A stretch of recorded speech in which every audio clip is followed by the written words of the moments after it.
O diabetes afeta significativamente os olhos. Não só aumenta o risco de coisas como catarata, mas também afeta os vasos sanguíneos em todo o corpo. E a retina, na parte de trás do olho, é um dos órgãos mais vascularizados do corpo, junto com os rins no cérebro. Mas podemos olhar dentro do olho e dizer ativamente se você está sangrando. E isso, obviamente, pode causar deterioração na visão. Mas isso nos ajuda a comunicar a quem está gerenciando o diabetes, se ele está bem controlado ou não. Dentro do olho há uma lente, e essa lente com a qual você nasce é clara, flexível, bem fina quando você é jovem, e à medida que envelhece, essa lente realmente engrossa. Ela realmente cresce uma camada extra de espessura, basicamente a cada ano de sua vida.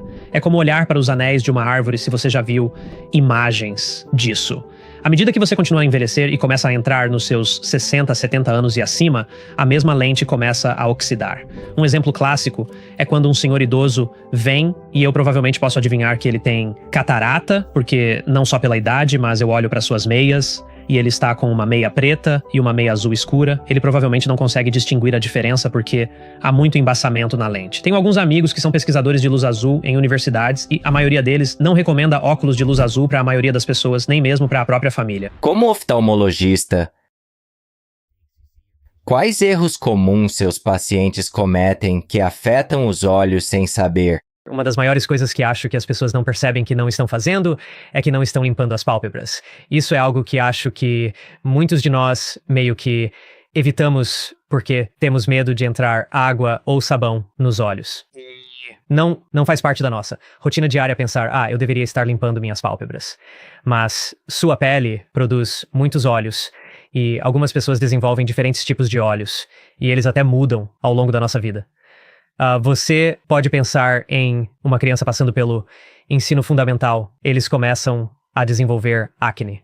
Os olhos no corpo deles estão mudando. E vemos que até eles continuam a mudar ao longo da nossa vida. Mas esses olhos se acumulam nos cílios. E então, bactérias e outros micro-organismos podem prosperar ali. E eles se alimentam tanto dos olhos quanto das células mortas da pele.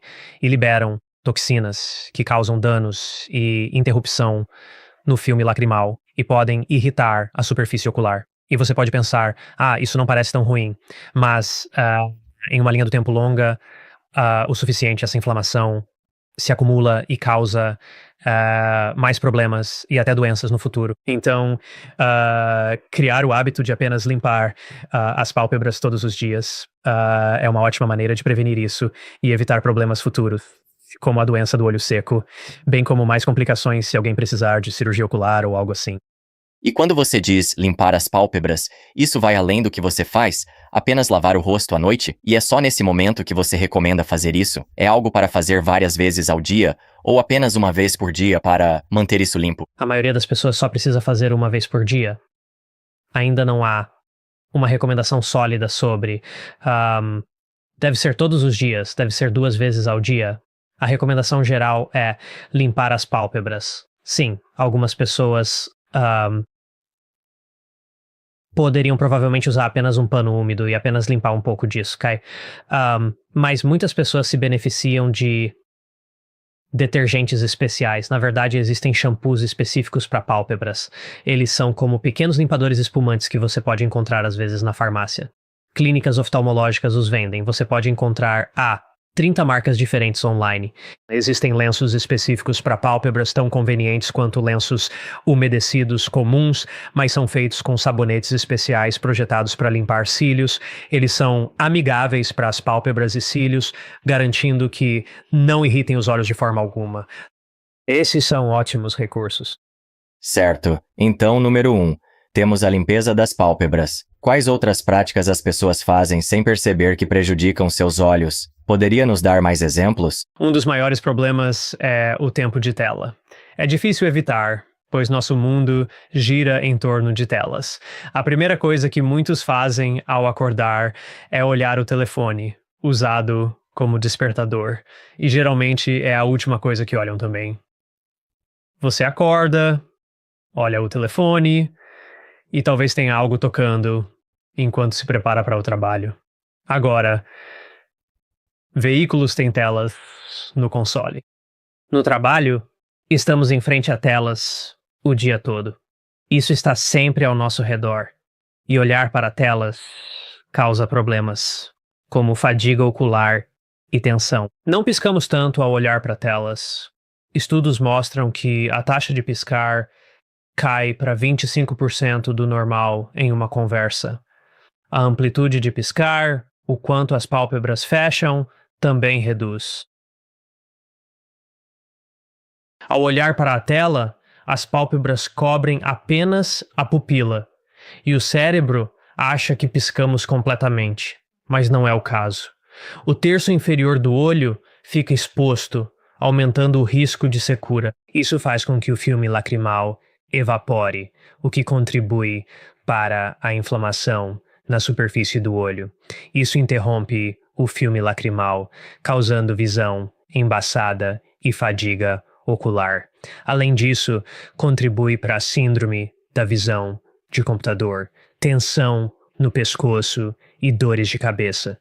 Estar em telas o dia todo e em ambientes fechados tem ramificações para a miopia, especialmente em crianças. A prevalência de miopia está crescendo, chamada de epidemia ou pandemia de miopia, onde as pessoas estão se tornando progressivamente mais e mais míopes e em taxas mais rápidas em um grau maior. Aqui nos Estados Unidos, as crianças já estão em torno de 40%. 40% das crianças são míopes e espera-se que na próxima década provavelmente chegue a cerca de 50%. E em algumas partes do mundo, no leste da Ásia, 80 a 90% da população já é míope.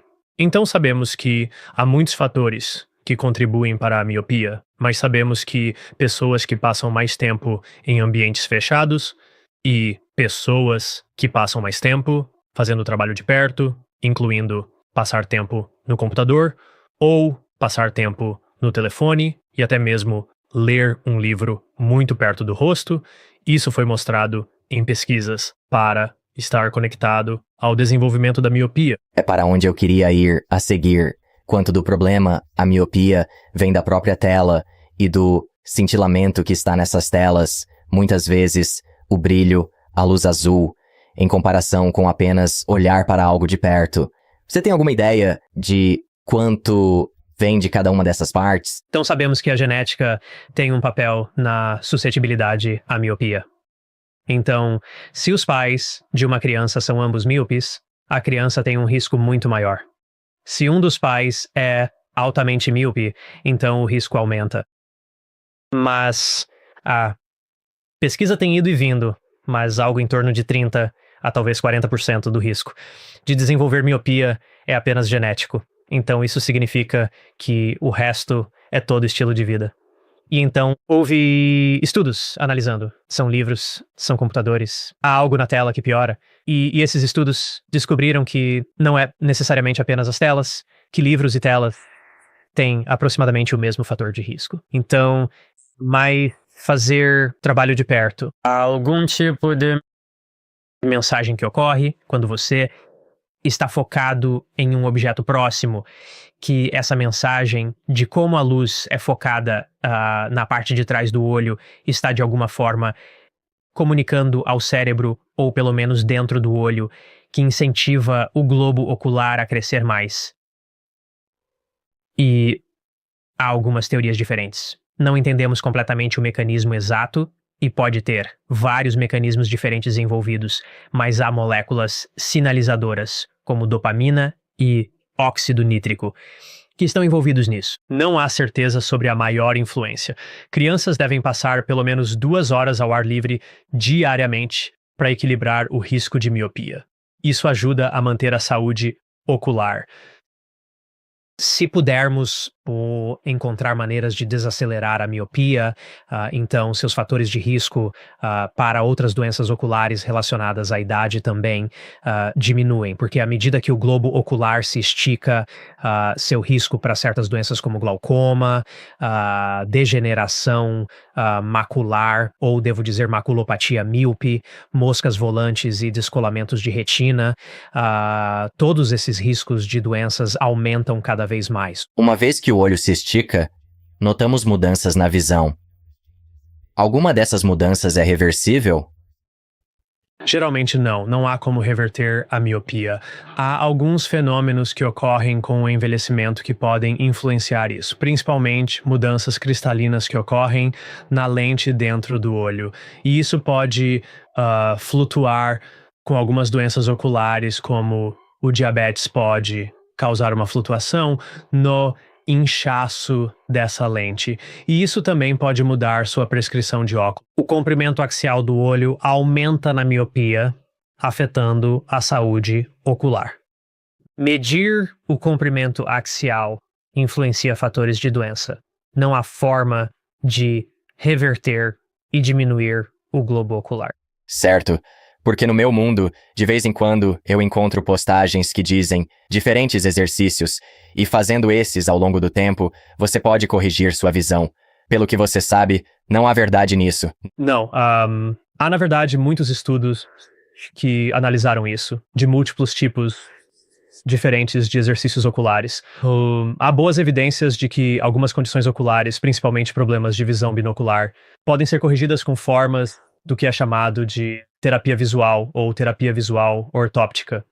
E usamos isso para, novamente, crianças que talvez tenham um problema ocular onde ambos os olhos não estão acompanhando corretamente. Ou têm dificuldade em focar de perto. Ou se alguém tem lesão cerebral, eles se envolvem em um acidente de carro grave, tem lesão cerebral no pescoço ou na cabeça, então usarão formas de terapia visual para melhorar a comunicação entre o cérebro e os músculos oculares. E, assim, podem melhorar a visão dessa forma. Há também algumas pesquisas encontrando que formas de exercícios oculares são mais um treinamento cerebral, melhorando percepção visual em idosos, aumentando a capacidade de detectar contraste e formas. Onde podemos fazer esses tipos de exercícios de treinamento ocular, treinamento cerebral, que melhoram a capacidade de alguém detectar sensibilidade ao contraste um pouco melhor. Eles podem detectar letras e formas, identificá-las um pouco melhor, e assim sua velocidade de processamento visual pode ser aprimorada. E então, eles podem ter, pelo menos, a percepção de que sua visão melhorou, embora a refração ou a necessidade de mudança de óculos não tenha mudado. Eu vou dizer, porque eu sei que algumas pessoas podem estar ouvindo isso. Bem, eu passei por um desses programas e tentei exercícios oculares e reverti minha necessidade de óculos um pouco. Pseudomiopia é um espasmo muscular que afeta o foco, causando visão embaçada à distância. E pseudomiopia é onde alguém mais ou menos tem um espasmo muscular dentro do olho. O músculo que ajuda a controlar sua capacidade de focar, para focar em coisas próximas como seu telefone. As pessoas podem realmente ter isso quase travado em um foco próximo. E então, quando olham à distância, porque o músculo ainda está engajado, veem tudo embaçado. E então vão ao médico. E se o médico não estiver prestando atenção ou estiver talvez com pressa por algum motivo, é possível enganar alguns médicos. Mas eles podem ser capazes de dar óculos para pseudomiopia. Pensam que estão vendo melhor, mas só precisam relaxar o músculo. Quando relaxam, a visão volta ao normal. A visão pode melhorar, mas o comprimento axial do olho não muda. Em alguns casos pode ajudar, mas geralmente a maioria dos oftalmologistas, se alguém vem com pseudomiopia, podemos detectar isso. E então podemos usar colírios ou podemos passar por algumas outras técnicas para ajudar a meio que redefinir esse músculo dentro do olho para que as pessoas não acabem sendo mal diagnosticadas e mal corrigidas. Para alguém até este ponto, se digamos eles têm evitado usar óculos porque estão planejando, tentar um desses programas que acabamos de falar ou apenas esperando que seus olhos melhorem por conta própria, medo de dependência de óculos ou lentes de contato não é verdadeiro. Usar óculos não piora a visão. Eu recebo essa pergunta o tempo todo e acho que é uma boa pergunta. Faz sentido. Eu acho que da experiência do usuário. Se você é a maioria de nós, se você tem uma visão meio embaçada, algumas pessoas estão andando por aí e é incrível quantas pessoas vêm à clínica oftalmológica e eu tenho que parar logo no início e digo, quem te trouxe aqui? Porque a visão deles é tão ruim que tecnicamente não deveriam estar legalmente dirigindo, mas eles não percebem o quão ruim está a visão deles. E então prescrevemos óculos ou lentes de contato ou algo assim, e eles voltam. Bem, eu vejo muito bem com os óculos, mas assim que os tiro, não consigo ver bem mais. E então, não é tanto que os óculos causam a piora da visão, é mais essa percepção mental agora está comparando esse mundo em alta definição com os óculos. E então você os tira e uau, agora eu posso realmente ver. A diferença entre essas duas coisas, porque geralmente a nossa visão progride e piora muito lentamente, a um ponto onde simplesmente nos acostumamos com isso. E então, de repente, você tem esse salto rápido e muito grande entre nítido e claro versus não claro. Espero que isso faça sentido. Sim, totalmente. Voltando a ter objetos muito próximos, seja um livro, uma tela, isso me faz pensar sobre coisas comuns que os pais dizem aos filhos, de não sentar muito perto da TV. Então, é o mesmo mecanismo ali? Sim, basicamente. Isso é realmente. Eu nem posso chamar de um conto da carochinha ou algo assim. Eu realmente tenho um amigo médico de família e ela tem um livro antigo que ela comprou em uma loja de antiguidades. É um livro médico antigo do século XIX. E um dia eu abri e fui direto pra... cadê a seção dos olhos? E li a seção e tinha uma parte sobre como evitar, basicamente, a miopia. E eles deram recomendações gerais de não ler com o livro muito perto do rosto. Não ler deitado. Não ler no escuro. Eles disseram. Só leia com luz forte. Não leia nem com luz de vela. Eles deram essas recomendações gerais. Então foi meio fascinante ver isso. Eu não acho que ficar muito perto da TV. Eu não acho que há algo na TV que necessariamente emita radiação ou algo que vá causar dano ao olho. Mas só estar muito próximo, quanto mais perto você segura algo, mais os músculos têm que se esforçar. E você também pode estar influenciando a taxa de miopia. Dispositivos modernos levantam questões sobre a luz azul e seu impacto. Jesse, quanto você sabe sobre isso? Você leu ou ouviu sobre luz azul? Eu adoraria saber. Bastante. Sim, é definitivamente algo de que estou ciente e, à noite, faço o meu melhor para me proteger disso, assumindo que tem um impacto negativo no sono. Mas vamos entrar nisso. Vamos falar sobre a luz azul como um todo, e se há alguma verdade sobre pessoas usarem óculos ou aplicativos diferentes para bloquear isso. A indústria de cuidados com os olhos conhece e discute a luz azul há bastante tempo. Acho que muitos ouviram falar dos óculos de luz azul, especialmente em 2020. Muitas pessoas estavam em casa, na frente de uma tela o dia todo, e tinham problemas de fadiga ocular.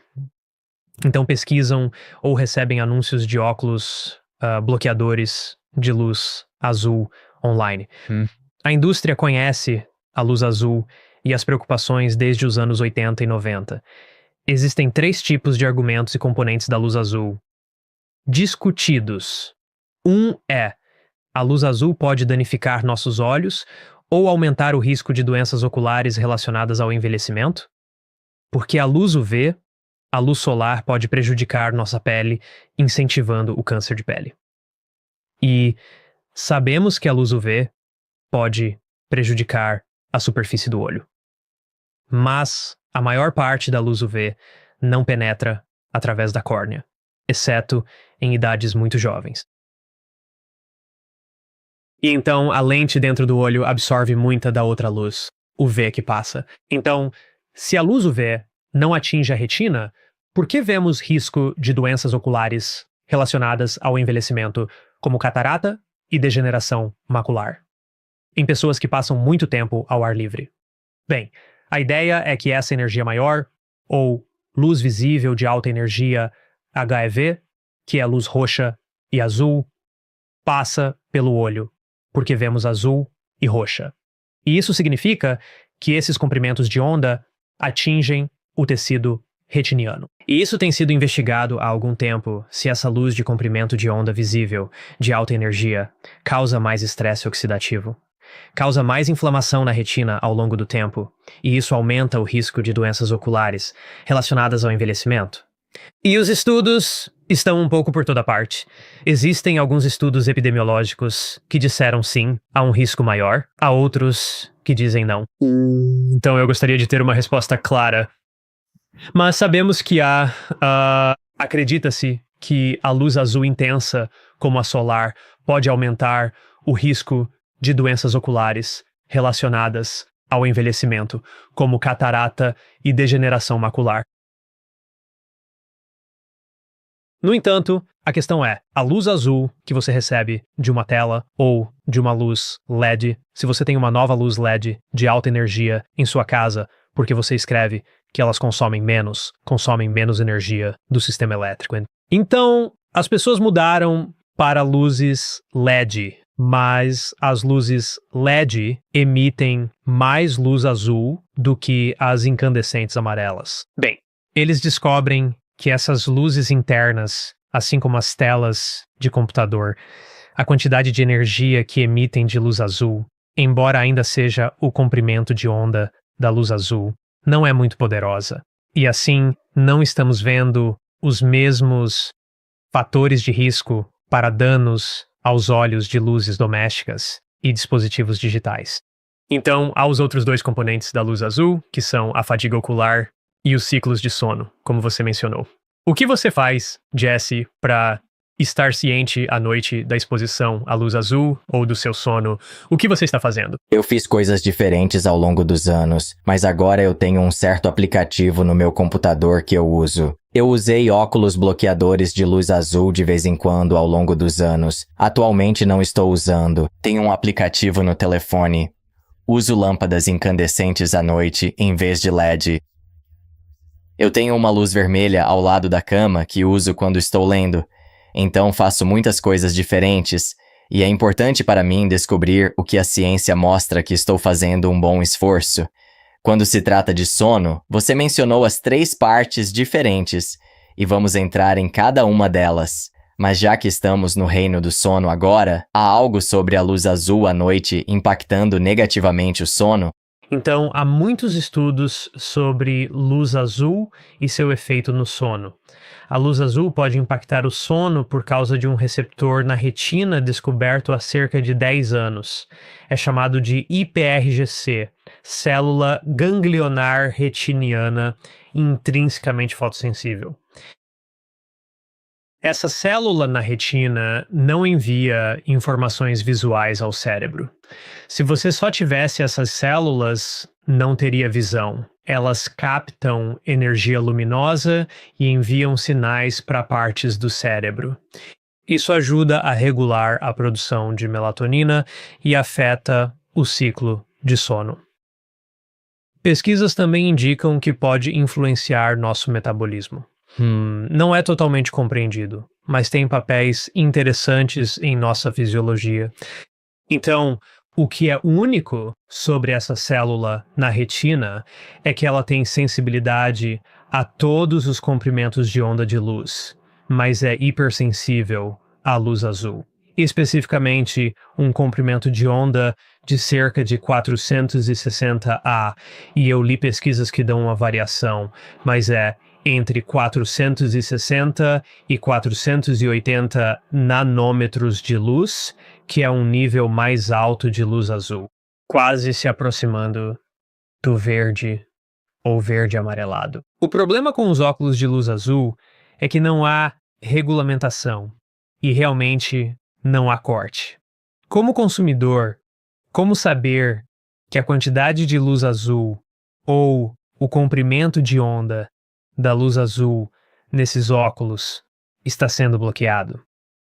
Felizmente, pesquisas mostram que óculos com mais de um âmbar, não amarelo claro, mas âmbar escuro ou quase vermelhos, bloqueiam mais comprimentos de onda sensíveis.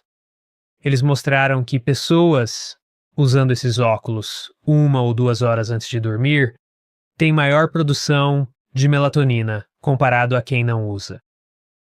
Há algumas evidências de que podem ter um benefício. A questão é se esse benefício é suficiente para impactar clinicamente seus padrões de sono.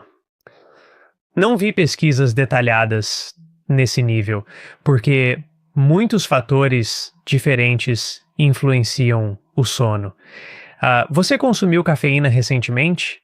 Está conseguindo ficar acordado mesmo usando óculos que bloqueiam a luz azul? E quanto ao uso do celular, você está mexendo nele, assistindo a vídeos e navegando nas redes sociais que estimulam o cérebro? Há muitos outros fatores.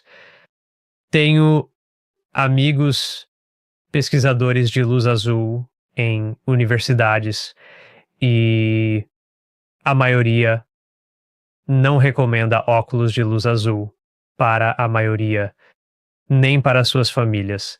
Eles focam em outros hábitos de sono.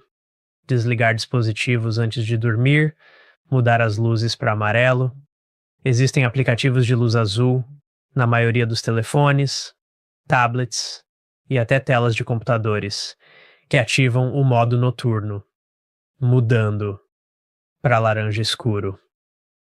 Publicações mostram que isso pode ser positivo para o ciclo do sono. Então, há até novas telas de computador. Eu consultei 1 ou 2 empresas que fazem isso, mas elas projetaram as próprias telas de computador para emitir menos luz azul. Então, sim, tem um efeito. Óculos de luz azul podem ter um benefício se bloquearem a quantidade certa, mas é difícil dizer se é absolutamente recomendado. Dado isso, você me perguntou sobre minha rotina. Sim. O que você faz para mitigar a luz azul, se faz algo? Então, uma coisa é que à noite eu me esforço muito para me afastar das telas. É difícil. Mas eu cheguei ao ponto, durante o pior da minha fase, de quebrar meu vício em telas digitais, porque acho que, por um tempo na minha vida, eu estava quase viciado nisso. Agora tenho um relógio analógico. Comprei um despertador antigo que tinha quando criança, e deixo meu telefone carregando fora do quarto. Quando entro no quarto, digo, não, vou relaxar, estou alongando ou lendo um livro de papel, assim me afasto da tela. Tenho todos os dispositivos configurados para mudar para modo amarelo à noite. E então eu faço o meu próprio tipo de coisa, ou eu bebo algum tipo de chá para dormir, ou camomila, ou algum tipo de chá de ervas, ou eu bebo uma bebida para olhos secos, que tem uma versão PM, que tem um pouco de melatonina e um pouco de raiz de valeriana, e eu tenho usado isso por alguns meses e é ótimo. Eu realmente gosto do produto. Eu não tenho investimento nessa empresa, mas estou gostando desse produto agora. Assim, é meu regime de sono. Me esforço para dormir entre 7 e 8 horas por noite. Meu desempenho e tudo que faço melhora. Me sinto melhor, mais social, engajado e minha energia criativa para vídeos no YouTube ou para pacientes na clínica. Penso melhor e mais rápido. Quando se trata de luz azul e luz em geral, há 2 aspectos. Falamos sobre bloqueio, mas também a receber luz pela manhã nos olhos para ajudar com a energia durante o dia e com o sono à noite. Então, fale sobre o que você sabe nesse âmbito, e isso é algo que você pratica?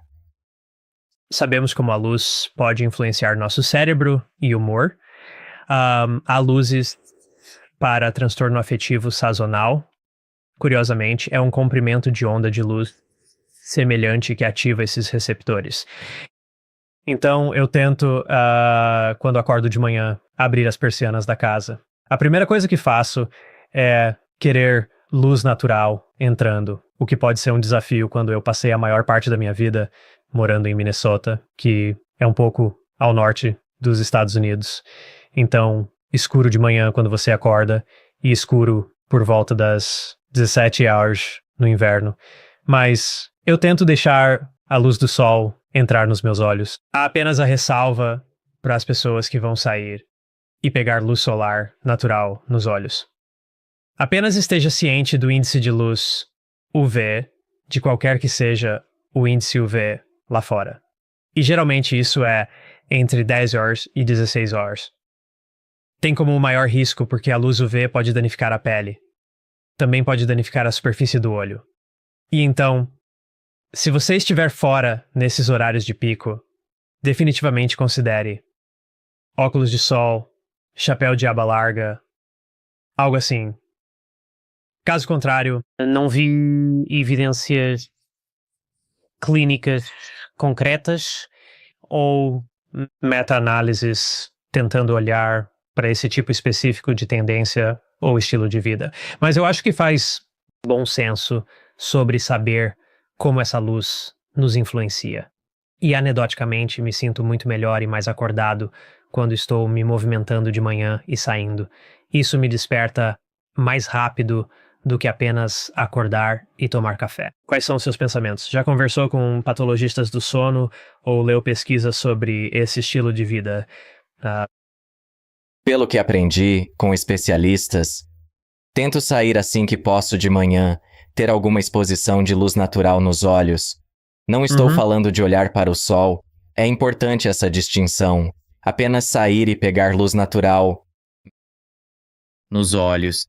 E não sou perfeito, mas faço o melhor que posso.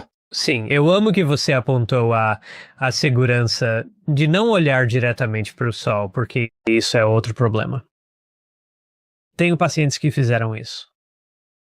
Por prática religiosa ou experiência espiritual, tentaram olhar para o sol. No entanto, se você fizer isso, o sol é tão poderoso que pode queimar um buraco na retina, na parte de trás do seu olho. Chamamos isso de retinopatia solar. Não só tive pacientes com isso, mas sempre que há um eclipse solar. No ZEWA, no ano passado, tivemos um eclipse. Mesmo com avisos para não olhar para o sol com olhos nus, eu estava na CNN falando sobre isso.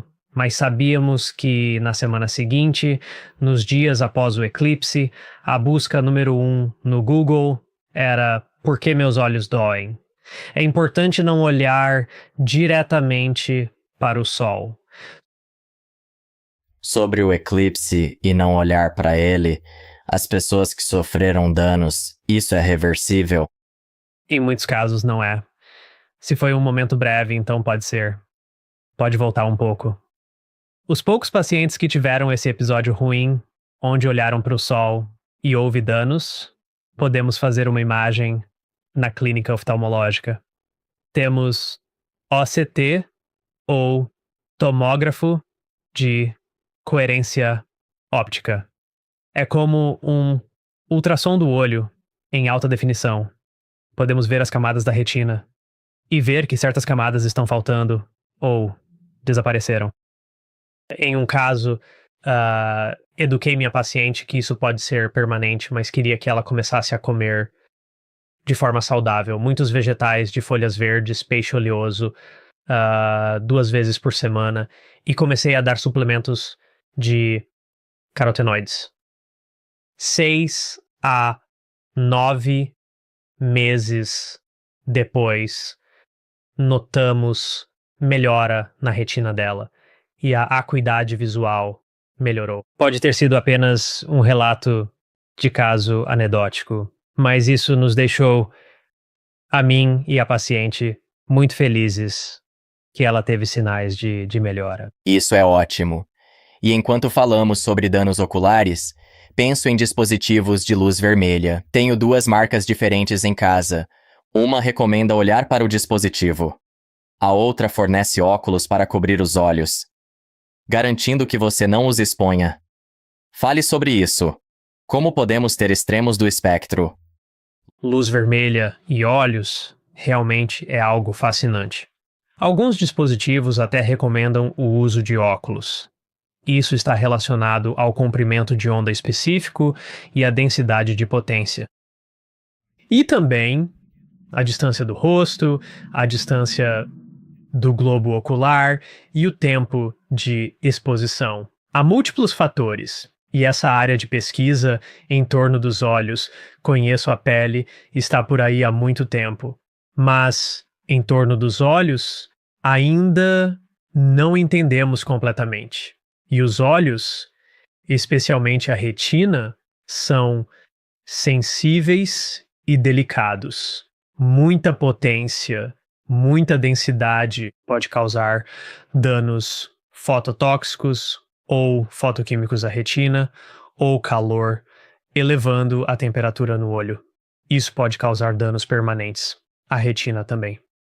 Sabemos que recentemente nos EUA conseguimos a aprovação do FDA para o sistema de luz Velita. Este é um dispositivo de terapia de luz vermelha para clínicas oftalmológicas tratando degeneração macular. Estou animado com essa tecnologia. Disponível na Europa e América Latina há anos. Mas este dispositivo não emite apenas luz vermelha. Emite luz vermelha, infravermelha, próxima e luz amarela. Alterna com olhos fechados, por uma parte e depois com olhos abertos, alternando por 5 minutos. E faz isso cerca de 3 vezes por semana durante 3 semanas, repetindo algumas vezes por ano. Estudos clínicos mostraram que retarda a progressão da degeneração macular, mas reverte depósitos de proteína acumulados nessa condição. Pode até restaurar a visão, pode restaurar a acuidade visual para muitos com essa condição. É uma pesquisa bastante profunda. Isso é com esse dispositivo específico, pois outros dispositivos com a aprovação do FDA estão sendo investigados. Outros dispositivos de luz vermelha para olho seco ou pele têm o mesmo efeito. Descobrem que não. Se tem, é um efeito mínimo. Depende do comprimento de onda, a densidade de potência e outros fatores de frequência e duração de uso. Gostaria de ter a resposta exata para explicar tudo isso, mas a pesquisa, enquanto investigo, não parece clara. Descobrimos coisas que funcionam, mas não entendemos todas as mudanças de parâmetros. Até agora, não está investigando dispositivos de luz vermelha em casa ou na clínica, além deste aprovado. Então, para casa, há vários dispositivos que estão no mercado, mas geralmente são vendidos fora dos Estados Unidos. Há um do Canadá, há outro da Europa que tem essas empresas. Ou eu entrei em contato com elas, ou elas entraram em contato comigo. Então, eu tenho 2 dispositivos aqui em casa. O desafio é que, enquanto são comercializados como benéficos para o olho, ainda há a questão: eles realmente têm efeito? Poderia estar usando e sentir que ajuda, mas sem mudança objetiva na visão. Pode ser efeito placebo.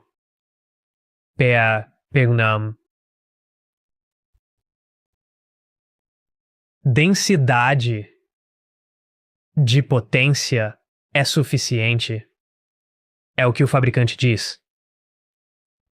Porque também há publicações que mostraram. Fabricantes afirmam uma densidade de potência, mas testes de terceiros mostram que não é. Então, estou sendo cauteloso antes de fazer afirmações ou recomendar dispositivos específicos para meus espectadores, ouvintes. É cedo. Se usar um dispositivo de luz vermelha para pele ou saúde, se recomendar proteção ocular, eu continuaria usando proteção ocular. Você só tem um par de olhos. Isso é verdade. Tivemos o primeiro transplante de olho bem-sucedido no outro ano. Mesmo que bem-sucedido no sentido de que o corpo não rejeitou. O receptor do olho doado não tem visão utilizável. Mas o transplante de olho completo, sem rejeição, foi um milagre médico. Estamos perto do próximo passo, onde o olho é utilizável. A indústria está tendo essas conversas. Haverá saltos e avanços na tecnologia médica. E talvez, com a IA, isso venha junto. Mas conectar o globo ocular, especialmente a retina e o nervo, de onde a retina envia informações através do nervo. É tecido neural que se conecta ao cérebro. É como um transplante de cérebro, um mini transplante. Imagine a complexidade. Tente, se está tentando fazer ligação direta em um carro, nos filmes mostram pessoas tocando fios juntos. Imagine mais de 1,5 milhão de fios que o médico teria que conectar corretamente. O olho do doador ao tecido cerebral. E seria tão complexo. Com sorte, vamos descobrir. Com este caso, sabiam que deu certo, mas não funcionou. A intenção era fornecer visão ou era um primeiro passo para futuros transplantes? Pelo que sei, era um primeiro passo para ver se seria possível. Acredito que tiveram sucesso em animais, mas este foi o primeiro transplante de olho humano considerado um sucesso. Mas sim, imagino que não prometeram nada. O legal é que fizeram estudos eletrodiagnósticos e mostraram que há sinais elétricos sendo gerados, que o olho está captando e enviando para o cérebro. Mas o receptor não consegue ver luz, não percebe nada com aquele olho. Enquanto você compartilha isso, penso sobre luz azul e nosso ritmo circadiano. Essa pessoa que teve o olho doado e transplantado, me pergunto se há conexão com luz azul e luz da manhã afetando o ritmo circadiano mesmo sem visão? Sim, não tenho ideia. Boa pergunta. Não ouvi médicos com quem falei terem essa conversa. Apenas interessante de pensar. Sim, você está certo. Sabemos que a luz envia sinais ao cérebro além da visão. Quem sabe que fios foram cruzados, ou como o cérebro interpreta, ou se o cérebro tem plasticidade para reaprender a ver. Esse é um conceito e discussão diferente em visão e desenvolvimento visual. Mas neuroplasticidade é importante para nosso desenvolvimento visual. Quando crianças e à medida que envelhecemos, a plasticidade diminui. Pesquisas mostram que a plasticidade não para 100%. Há formas de terapia de visão ocular e tratamento de ambliopia que podem melhorar a visão mesmo em anos avançados. Ou até mesmo usar células-tronco após o olho ser aceito no transplante. Espero. Sim, é interessante. Sim. Isso foi feito no ZEWA? Isso foi sim. Isso foi feito nos Ewer. Não me lembro exatamente onde. Quero dizer que foi na costa leste, mas posso estar enganado.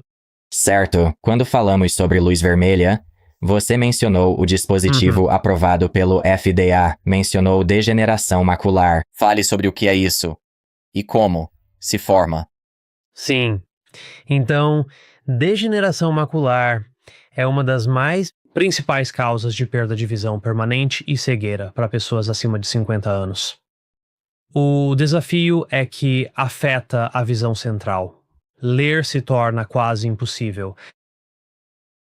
Se estivéssemos à mesa e eu olhasse para seu rosto, não veria seu rosto ou cabeça, veria minha visão periférica, supondo que não tivesse outra doença ocular, veria minha periferia.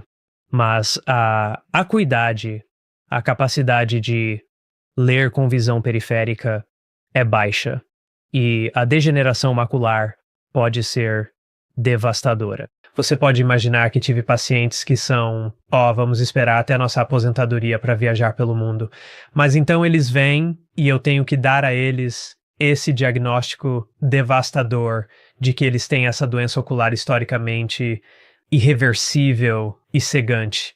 Então, sempre foi um dos meus maiores medos que, droga, vou envelhecer e vou desenvolver essa doença. Não entendemos tudo sobre a degeneração macular, mas é onde o tecido da retina degenera e para de funcionar, e as células com os fotorreceptores na parte de trás do olho, elas começam a se degradar. Vemos esse acúmulo de uma proteína na parte de trás do olho chamada drusen, que é mais ou menos lixo celular, sem outra melhor maneira de dizer isso. Então, os fotorreceptores, seus bastonetes e cones, eles são suportados por uma estrutura de andaime chamada epitélio pigmentar da retina.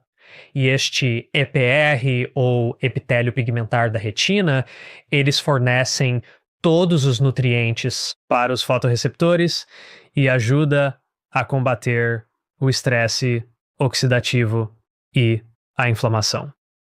Quando um fotorreceptor recebe luz, ele envia um sinal ao cérebro, mas o fotorreceptor é utilizado. Então seu corpo tem que fagocitar e comer o velho, usar do fotorreceptor e gerar um novo. E esse drusen é um acúmulo de membranas celulares desses fotorreceptores mortos que o corpo, quando jovem e saudável, é capaz de comer e se livrar. Mas na degeneração macular, por algum motivo, começa a apenas se acumular. É como se alguém estivesse jogando o lixo na rua, mas o lixeiro nunca viesse mais para pegá-lo. Então ele apenas se acumula e se acumula. E isso acontece com pessoas acima de 50 anos e se torna mais proeminente com a idade mais perto dos 70, 80 anos. Há fator genético. Algumas pessoas têm fator de complemento H, parte do sistema imunológico para combater inflamação não funciona corretamente. E então vemos riscos mais altos de degeneração macular. E há dois tipos. Se alguém, depois de ouvir isso, se falarem com um membro da família ou virem um oftalmologista e forem informados de que tem degeneração macular, provavelmente ouvirão degeneração macular seca ou ouvirão degeneração macular úmida. A degeneração macular seca é apenas quando os fotorreceptores lentamente param de funcionar e meio que decaem. Felizmente, a degeneração macular seca é mais comum e menos severa. Desenvolve-se lentamente. A úmida é mais agressiva, porque há tanto estresse oxidativo e inflamação. O corpo percebe, não estou recebendo nutrição suficiente ou o necessário para o metabolismo da retina não está lá. Libera sinal químico chamado VEGF, é uma bandeira vermelha dizendo preciso de nutrientes. Envie vasos sanguíneos.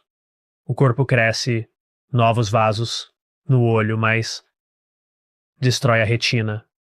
Novos vasos vazam. Fluido no olho. Fluido distorce, visão, embaça rapidamente. Chamamos de degeneração macular úmida. E agora, o único tratamento para degeneração macular úmida é uma injeção de medicamento anticâncer no olho que faz os vasos sanguíneos recuarem. Infelizmente, esse tipo de medicamento também é caro, então não só as pessoas não querem receber uma injeção ou uma agulha no olho, mas também podem custar várias centenas a talvez milhares de dólares por cada injeção, e as pessoas recebem essas injeções a cada 4 a 6 semanas, às vezes. O dispositivo de luz vermelha é só para a seca? Agora é para a seca, que novamente para a maioria das pessoas é mais comum ter a degeneração macular seca. Mas estou apenas animado porque este é o começo. Não tivemos fora deste dispositivo de luz vermelha tudo que tivemos para tratar degeneração macular são injeções. Usaram lasers, mas não eram eficazes. Temos suplementos vitamínicos, porque alguns médicos são contra suplementos. Em oftalmologia, temos evidências fortes do benefício de certos suplementos. Para degeneração macular seca intermediária. Eles fizeram estudos famosos, AREDS ou AREDS-2, sobre doenças oculares relacionadas à idade. Milhares de pessoas foram acompanhadas por 6 a 9 anos. Eles não só fizeram exames oculares, mas também monitoraram hábitos alimentares e outros fatores de estilo de vida, incluindo suplementação em alguns ramos dos estudos. E descobriram que certos hábitos de vida diminuem o risco de degeneração macular e sua progressão. Eles criaram um coquetel de suplementos vitamínicos que poderia potencialmente retardar a degeneração macular em até 25% ao longo de 5 anos. Para aqueles que estão no estágio intermediário da degeneração macular seca, é padrão recomendar ou até mesmo prescrever esses suplementos oculares. Quais são os nutrientes específicos envolvidos? Boa pergunta.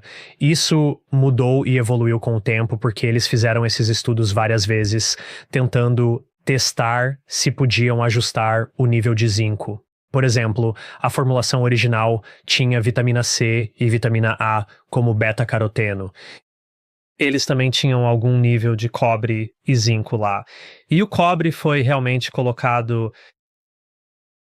Eu diria, eles colocaram cobre lá porque quando você toma suplementos de zinco, e imagino que você saiba disso, mas se você está tomando suplementos de zinco, pode reduzir a absorção de cobre da sua dieta. Então, eles adicionaram cobre na forma de óxido cúprico para ajudar a repor isso.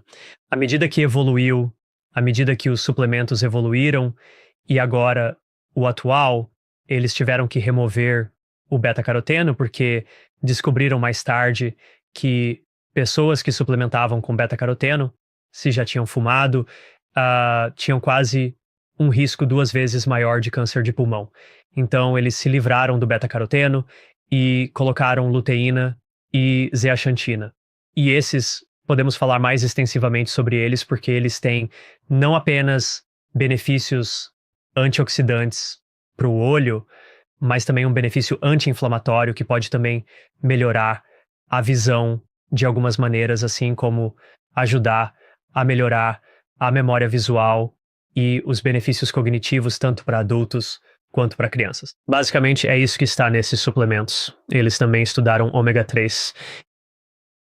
E isso fica mais complexo. Mas sabemos que os ácidos graxos ômega 3 têm um papel importante na saúde da retina. Então, começamos com a degeneração macular. Quantos desses nutrientes são aplicáveis à saúde ocular geral e quais são específicos para essa condição? Agora, se você não tem diagnóstico de degeneração macular, a maioria dos profissionais de saúde ocular recomendaria as vitaminas AREDS.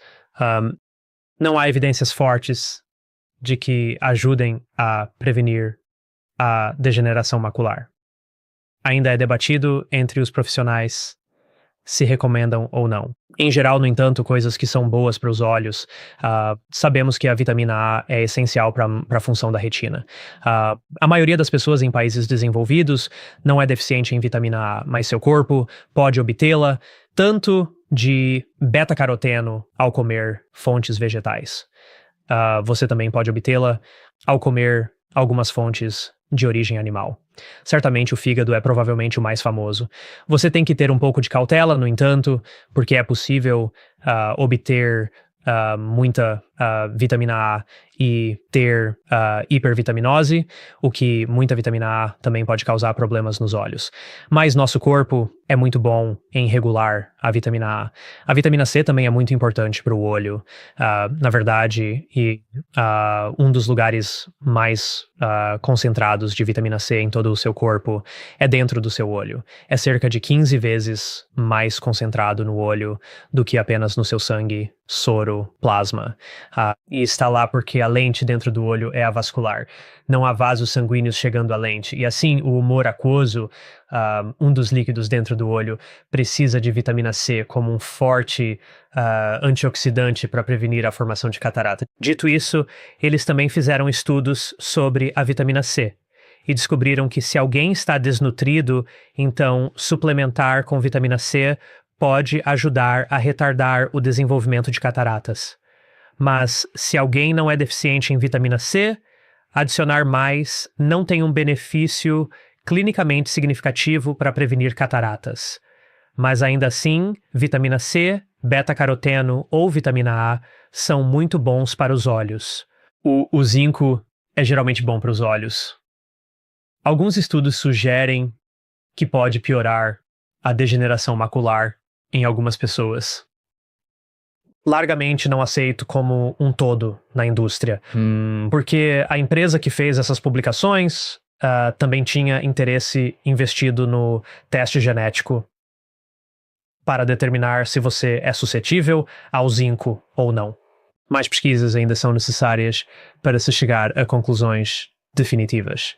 Os estudos AREDS incluíam 80 mg de zinco. E então disseram, ei, isso é muito zinco. Especialmente porque muitos tomam multivitaminas. Então, reduziram. Algo entre 15 até cerca de 20 miligramas está em muitas fórmulas AREDS. Agora, algumas são sem zinco. A maioria das pesquisas apoia a ideia de que obter nutrientes diretamente de alimentos integrais e seguir uma dieta mediterrânea é realmente o melhor caminho para reduzir significativamente o risco de doenças oculares e manter os olhos saudáveis. Você mencionou o risco de câncer com beta-caroteno em esfumantes. Isso está relacionado à vitamina A ou apenas ao beta-caroteno? Pelo que sei, é apenas o beta-caroteno. Não entendo o mecanismo exato, mas isso foi baseado em estudos de grande escala. Acredito que foi feito na Europa. Posso estar enganado, mas foi fascinante. Desde então, obter beta-caroteno de fontes naturais não é uma preocupação, mas tomar isolados de beta-caroteno, se já foi fumante, pode aumentar o risco. Antes de deixar a degeneração macular, você mencionou a idade como fator de risco. Não ouvi outros. Parece um mistério quem desenvolve isso. Para quem está ciente dessa doença e o quão assustadora ela é, há algo que possamos fazer para mitigar o risco? Sim, obrigado por perguntar isso e esclarecer. Então, além de genética que não podemos controlar, em termos de estilo de vida, fumar é o número 1. O fumo está diminuindo, mas fumar é um forte risco. Outros fatores, da exposição ao sol, estudos ligam a exposição ao sol maior. Recomendo proteção UV. Debate sobre óculos de luz azul, mas pelo menos proteção UV. Novamente, dieta. Comer uma dieta mediterrânea ancestral ou de alimentos integrais. Evite química extra em muitos alimentos processados. Observar colesterol e gordura saturada. Altos níveis de gordura saturada estão associados a maior taxa de degeneração macular. Tentando lembrar demais. Houve estudos que conectaram isso, mas a maioria das associações é forte. Comer saudável reduz o risco. Um estudo do American Clinical Journal of Nutrition mostrou que pessoas que comeram pelo menos 2,7 porções de vegetais de folhas verdes por semana tiveram 25% de redução no risco de progressão. Comer peixes oleosos, ômega 3, é importante para a retina, pois os fotorreceptores têm 50 a 60% de DHA ômega 3. Esses nutrientes são fundamentais para a saúde ocular a longo prazo. Comer 2 porções de peixe por semana reduz o risco em 21%. Comer vegetais de folhas verdes e peixes oleosos reduz o risco em 41%. Encorajo a focar na alimentação, pois afeta a saúde ocular. Comer saudável é essencial. Além disso,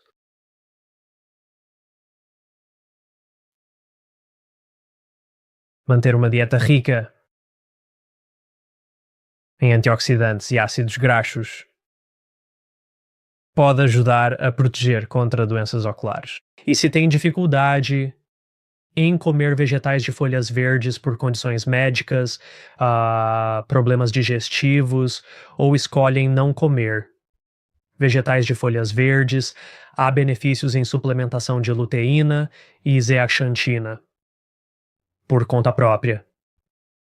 Esses carotenoides são abundantes em vegetais de folhas verdes, mas se depositam no olho e funcionam como escudo contra luz azul, além de ter capacidade anti-inflamatória e antioxidante na retina. Isso é algo que você pode suplementar. Certo. Quero voltar à questão da luz azul e encerrar esse capítulo da nossa conversa. Mencionamos os 3 aspectos diferentes: danos, sono e fadiga ocular. Não falamos sobre a parte da fadiga. Traga isso. Então, esse é provavelmente o outro componente onde as pessoas viram muitos anúncios de diferentes empresas online, ou talvez o médico tenha mencionado isso. A pesquisa sobre luz azul e fadiga ocular não é conclusiva. Aprofundei-me nisso. Há alguns estudos que mostram associação, mas não temos evidências concretas. E é um assunto muito confuso, há muitos fatores envolvidos em sentar na frente de um computador, pode ser sua postura, taxa de piscar, ou focar em algo tão próximo, mas há essa ideia de que talvez a luz azul ou o piscar da tela possa afetar seu risco aumentado de fadiga ocular. Há alguns estudos sobre óculos de luz azul, e concluíram que óculos de luz azul não ajudam com a fadiga ocular. Mas vou contra isso, dizendo que esses estudos são mal feitos. Usam apenas um tipo de óculos de luz azul. Sempre questione qual comprimento de onda da luz azul bloqueiam. E geralmente fazem isso apenas por 2 horas, onde a maioria de nós está na frente de uma tela por mais de 13 horas por dia. Dou a analogia de isso é como pegar um corredor de maratona que corre maratonas profissionalmente e depois dizer: ei, use esses sapatos, corra 1 milha, diga-me, eles se sentem melhor? É realmente bastante complicado julgar isso com precisão. Então, eu diria agora, anedoticamente, muitas pessoas na clínica, pacientes que vêm, relatam que já tentaram óculos de luz azul e ajudaram, ou sentem que pelo menos ajuda a reduzir a fadiga, ou é reconfortante para os olhos que as coisas tenham essa leve aparência amarelada. Há pelo menos uma evidência anedótica. Para quem quer se aprofundar na ciência, provavelmente não encontrará provas concretas de que óculos de luz azul ajudam na fadiga ocular. Além de versus placebo. Você mencionou rapidamente o piscar ali. Eu sei que o software que tenho no meu computador aqui, isso é uma das coisas que aborda, chama-se Iris, e aborda a questão da luz azul, como temos falado, e o piscar. Isso te preocupa em relação aos olhos? Algo que você bloqueia? Então, o piscar é um tópico interessante. Não sou especialista absoluto em piscar. Terei que perguntar a um dos meus amigos e colegas ela é uma especialista líder em movimento ocular e meio que os componentes neurológicos dos movimentos oculares e piscar. Mas sabemos que telas de computador não são uma imagem sólida. Para qualquer pessoa que não tenha se aprofundado em como as telas funcionam, elas, na verdade, estão constantemente piscando. Mesmo LEDs não são uma luz sólida que está apenas sendo emitida. Está tecnicamente piscando em uma taxa muito rápida. É ligado, desligado, ligado, desligado, mas tão rápido que seu cérebro percebe como uma imagem sólida ou uma luz sólida. E assim, descobriram que taxas de piscar de luzes afetam nosso sistema neurológico. Você sabe como descobriram o componente de convulsão epiléptica de luzes piscando em filmes e videogames? Alguns avisam sobre luzes piscando para quem tem histórico de convulsões. Isso mostra como a frequência de piscadas pode impactar o sistema nervoso. Eu já vi, não conheço a história. Foi por causa dos alarmes de incêndio.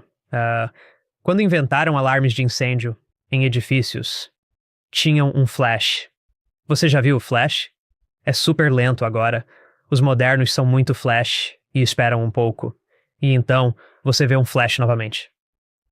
Quando saíram eram rápidos. Que para surdos, porque a luz está lá. Para quem não pode ouvir. Luz piscando diria que, ei, há um incêndio.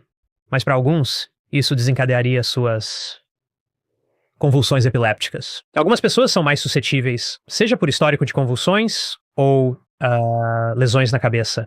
Isso pode afetar como elas reagem a estímulos visuais, como luzes piscando, cabeça, pescoço, lesões cerebrais, mas podemos ser hipersensíveis a taxas de piscar e há teorias de que, ou telas ou dirigindo à noite, todos os novos faróis são LEDs agora.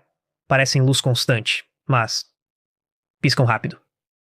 E enquanto visualmente os vemos como luzes sólidas, nosso cérebro está percebendo que piscam e reage diferente. Então, há alguma preocupação aí. Você notou? Não sei. Eu usei o programa Iris, eu mesmo, no passado.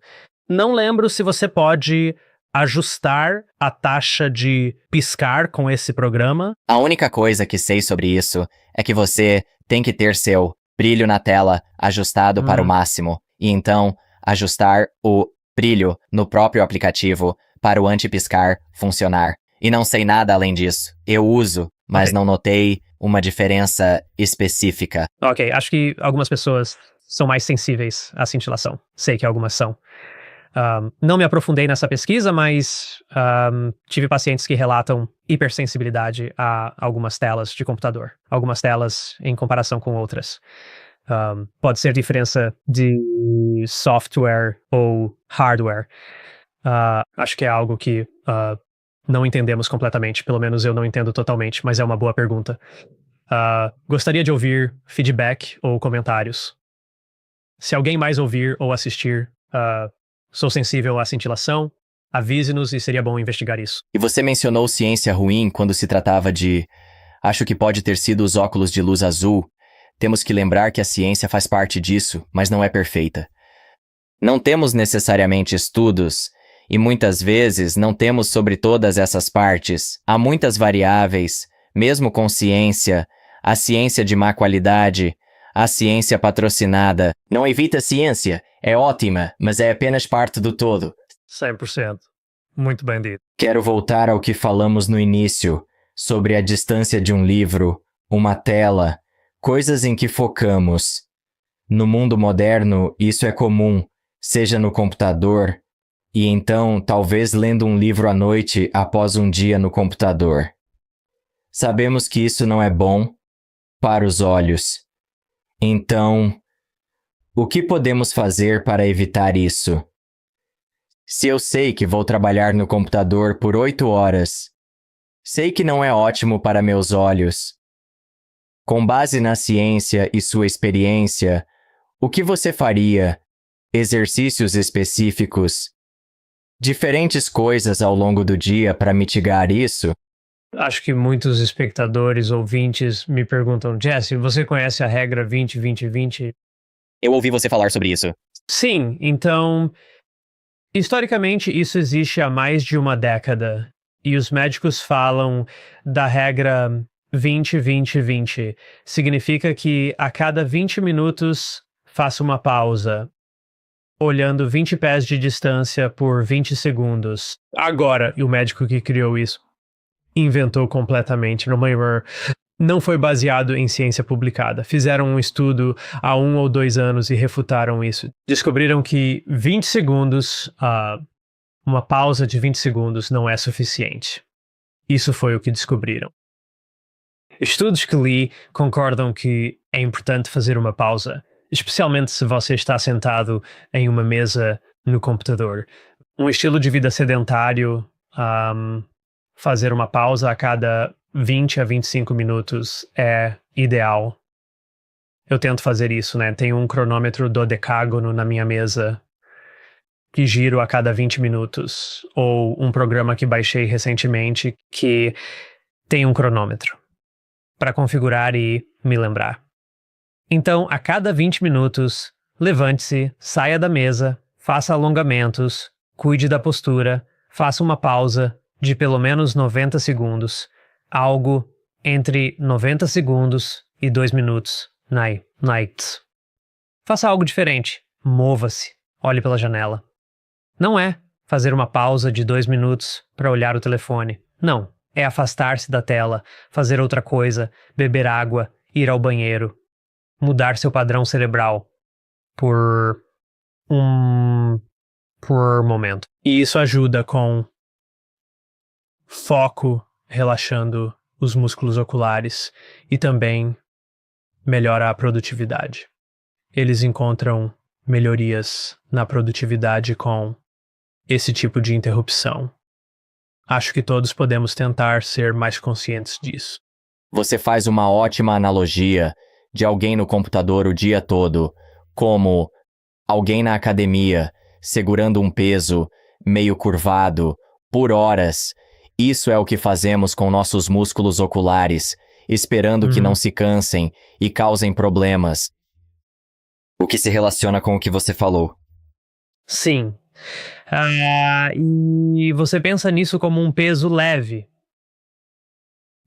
Um peso de 1, 2 ou 5 quilos. Quase qualquer um pode segurar por um tempo. Mas, por horas, os músculos se cansam. Então, gosto dessa analogia. Você precisa relaxar esses músculos além de fazer pausas frequentes, especialmente se sentir que os olhos estão secando e não piscamos tanto na tela. Lembre-se de fazer pausas frequentes. Use colírios lubrificantes. Recomendo colírios sem conservantes, se possível, porque conservantes são tóxicos para a superfície do olho. E então, para quem tem mais olho seco, mas está dentro de casa no inverno, com aquecedores ligados, a umidade cai muito. Considere um umidificador no escritório. Isso é mais para olho seco, mas pode ajudar. Bem, sei que para você, olhos secos tem sido um problema por anos. E você mencionou estar dentro de casa no inverno, olhando para telas, agravando isso. Mas que outras coisas causam isso? Olho seco é complexo. Para mim, estive na frente de uma tela desde criança. Joguei videogames, assisti filmes, li livros, eu era muito caseiro. Mas coloquei lentes de contato aos 13, 14 anos e foram incríveis, mudaram minha vida. O lado negativo é que as lentes de contato aceleram a evaporação das lágrimas, evaporam mais rápido e elas também podem causar micro mudanças na córnea, porque o corpo produz mais lágrimas com base na temperatura ambiente pelos nervos nos olhos. Constantemente verifica quão quente está e se a temperatura mudar até 1 ou 2 graus, o olho detecta e diz: preciso de mais lágrimas. E com lentes de contato, não só a proteção plástica cobrindo os nervos, a superfície do olho, mas o atrito da lente no olho ao longo do tempo também causa danos às terminações nervosas. E então, especialmente se você estiver em risco de olho seco, sempre há a questão se lentes de contato são recomendadas. É uma boa opção. Pessoas com olho seco extremo podem ter que parar de usar lentes. Outros fatores para olhos secos: idade. Sabemos que com a idade o risco aumenta. Pode ser devido a mudanças hormonais. Mulheres na pré-menopausa e menopausa têm olho seco mais rápido e frequente que homens. Cosméticos podem influenciar. Como já discutimos lá no início da nossa conversa, inflamação nas pálpebras devido a blefarite ou acúmulo de óleos, por isso limpar as pálpebras é bom. Contribui para olho seco. Até dieta e sono são afetados e ligados ao olho seco. É uma doença multifatorial. Mas estamos vendo isso, aumento de pessoas com olho seco, até jovens, adolescentes. Parte disso é porque as pálpebras têm glândulas de óleo chamadas glândulas de meibômio. E toda vez que você pisca, um pouco desse óleo sai. E esse óleo se mistura com suas lágrimas e impede que elas evaporem. No entanto, essas glândulas de óleo, estamos descobrindo que jovens estão tendo disfunção onde ficam entupidas e morrem. Há algumas publicações que conectam ao uso de tela e falta de piscar, levando a essas glândulas não serem usadas. Isso pode resultar em olhos secos e outros problemas oculares. E então essas glândulas entopem e atrofiam. Essa é a teoria atual, mas parece plausível. E quanto ao outro extremo, alguém com olhos molhados, seus olhos lacrimejam. Há algumas causas de olhos molhados. O termo médico é epífora. Para alguns casos, se é esporádico ao longo do dia, ao acordar, meus olhos estão molhados, não secos. Ou após horas no computador estão mais molhados. Ou pacientes que são aposentados e adoram ler, mas após 5 minutos os olhos começam a lacrimejar. Esse tipo de lacrimejamento esporádico é provavelmente lacrimejamento reflexo, causado por olho seco. É um enigma, mas o olho detecta secura. E se você tem secura, o corpo, suas células nervosas podem ter ficado insensíveis à secura onde você não acha que estão secas, mas o corpo detecta e há danos. Então o corpo faz novas lágrimas, uma enxurrada de lágrimas, para tentar trazer umidade de volta e curar. Então, se for esporádico, pode ser lacrimejamento reflexo. Para outras pessoas, especialmente se for de um lado, tive um paciente que o olho esquerdo lacrimejava o dia todo, todos os dias. E isso há 2, 3 meses. E eles levam lenços para todo lugar. E agora até tem. Parece que tem tecido dolorido. Pele irritada ao redor dos olhos, por estar sempre lacrimejando. E nesse caso, era um ducto lacrimal bloqueado. Isso pode bloquear por várias razões: inflamação, poeira ou algo preso no filme lacrimal, descendo pelo canal de drenagem perto do nariz e entupindo. Nesse caso, trouxe-a de volta. Fizemos dilatação e irrigação, pegamos solução salina e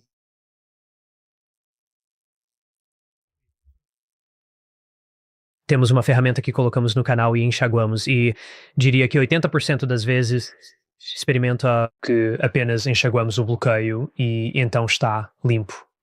Há cenários onde não se desfaz, e então encaminho para consulta cirúrgica, porque podem fazer um procedimento onde basicamente limpam cirurgicamente o canal. Para alguém em casa que sente que tem um leve entupimento desse canal, algo que eles podem tentar antes de ver alguém como você? É difícil. Geralmente não. Poderiam ver um oftalmologista e conheço alguns que prescrevem colírios de esteroides tópicos por curto tempo. Se for inflamatório, se os esteroides acalmarem e abrirem. Nunca tive muito sucesso com essa estratégia. Para crianças pequenas. É um mecanismo diferente, mas bebês podem nascer com o ducto lacrimal fechado e então encorajam. Cirurgiões pediátricos recomendam que os pais façam massagem no olho, no ducto no nariz, ao lado do olho para abrir, mas geralmente abre por conta própria no primeiro ano. Enquanto você fala sobre massagear no nariz, me lembro de um vídeo seu sobre não massagear os globos oculares. Sim. Fale sobre por que evitar isso. Obrigado por perguntar. Isso é algo que não recebo de muitos, mas médicos recomendam. Se você já viu um oftalmologista, às vezes dizemos, não esfregue seus olhos. Especialmente para crianças pequenas, porque algumas têm alergias ruins ou têm mau hábito de esfregar os olhos. E não é apenas esfregar suavemente as pálpebras. Eles pressionam os nós dos dedos no globo ocular. E novamente, isso pode parecer bom para eles, porque sentem que têm alergias ou algo está irritando seus olhos. Mas há um risco aumentado associado ao esfregar forte do olho de uma doença ocular chamada ceratocone. É quando a córnea, a superfície frontal do olho, se deforma e se torna progressivamente fina. E à medida que afina, a superfície do olho assume a forma de um cone, daí o nome ceratocone. Essa condição, infelizmente, é progressiva, aparece na adolescência. Mas vemos isso progredir e piorar na vida adulta jovem. Pode deixar a visão embaçada e distorcida que óculos não corrigem. Precisam de lentes de contato personalizadas, ou se afinar, pode cicatrizar e podem precisar de transplante de córnea. Ocorre em algumas famílias, nem sempre. Mas esfregar os olhos é um fator de risco. Então, encorajamos quem pode estar em risco, seja por família ou se diagnosticado com astigmatismo. Se uma criança tem alto risco de astigmatismo ou sinais, recomendamos que não esfreguem os olhos. Para alguém com bolsas sob os olhos, olheiras, o que está acontecendo? Então, é uma pergunta comum não só por pacientes na clínica, mas online, com certeza. Cosmeticamente, ao olhar no espelho de manhã, as pálpebras podem parecer inchadas, especialmente após uma noite longa. Talvez você teve um dia de indulgência e já passei por isso. Estou apenas tendo um momento ruim, estou apenas desejando uma pizza de carne. No dia seguinte me sinto mal por todo o sal e calorias extras, mas meu rosto parece inchado. Então, são duas coisas. Há círculos escuros ao redor dos olhos e algumas pessoas geneticamente têm pigmentos mais altos na pele ao redor dos olhos, criando a aparência de círculos escuros, como olhos de guaxinim. Mas também tem o inchaço das pálpebras. E o inchaço pode criar sombra que faz os olhos parecerem com olheiras. Então, a primeira coisa, se você for a um oftalmologista, eles olham de duas perspectivas. É só inchaço, é hiperpigmentação, ou é, uma mistura. O inchaço das pálpebras pode ocorrer por várias razões. Quanto mais velho, maior o risco. E estudos mostram isso. Mas o inchaço das pálpebras geralmente se resolve sozinho em até 2 horas após você acordar. Uma coisa fácil que você pode fazer, se estiver preocupado, como se tivesse que ir ao trabalho ou tirar fotos, é usar uma compressa fria. Você pode usar algo frio. Se tiver um joelho inchado ou um cotovelo inchado, pode colocar compressas frias, fazendo isso por 10 a 15 minutos. Mas sempre tenha cuidado para não passar de 15 minutos. Se passar de 15 minutos, pode realmente causar vasodilatação e piorar as coisas. Compressas frias nas pálpebras, máscaras de gel refrescante que podem ser mantidas no congelador são úteis. Existem cremes para os olhos, para inchaço ou bolsas nos olhos. Os cremes geralmente têm cafeína e outros ingredientes para contrair os vasos sanguíneos. Se há fluido ali, eles querem contrair os vasos sanguíneos, reduzir a quantidade de fluido que vem dos vasos sanguíneos para aquela área, e eles funcionam temporariamente. Então podem ter seu lugar, mas não vão ser uma cura mágica ou algo assim. A pigmentação que as pessoas podem ter. Também existem cremes que ajudam com a hiperpigmentação, mas geralmente demoram várias semanas antes de você notar um benefício. Eu vi algumas publicações mostrando que leva pelo menos entre 12, às vezes até mais, como 16 semanas de tratamento com esses tipos de cremes para os olhos, para diminuir a quantidade de pigmentação ao redor das pálpebras.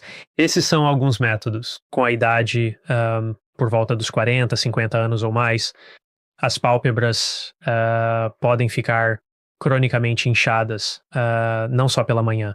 Isso pode ser devido a mudanças na estrutura da pele e nos tecidos ao redor dos olhos. Então pode ser por causa de mudanças no septo. E o que quero dizer com isso é que o globo ocular tem gordura ao redor do globo ocular, na órbita, e você tem esse tecido chamado septo, e o septo segura a gordura para trás. E à medida que você envelhece, o colágeno da sua pele começa a mudar.